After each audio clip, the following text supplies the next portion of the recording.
halka sanadka ee dalka Kenya ayaa si cad u beeniyay warar saacadihii la soo dhaafay lagu faafinayay baraha bulshada oo sheegaya in hindisa sharciyeedka wax ka bedelka dastuurka ee 2025 ee horyaalla aqalka sanadka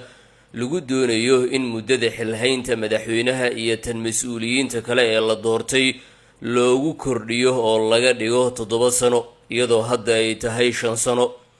bayaan rasmi ah oo uu sanadka soo saaray maanta oo Salaaso ahayd ayaa lagu sheegay in sheegashadaasi ay tahay mid been abuur ah oo aan sal iyo raad batoona lahayn,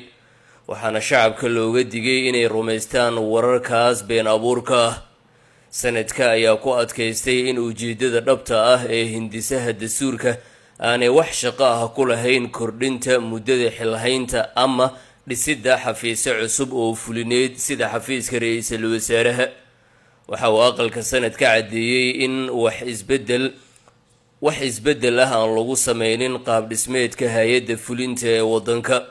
sida ku cad dukumeentiga rasmiga ah ee hindisahan hadda horyaalla aqalka sanadka isla markaana la daabacay bishii July ee sanadkan. ujeedada ugu weyn ee isbedelka lagu wado waa in la xoojiyo kaalinta aqalka sanadka ee hab miisaaniyadda iyo sameynta sharciyada si loo dardargeliyo ilaalinta nidaamka federaalka ama dowlad wadaaga.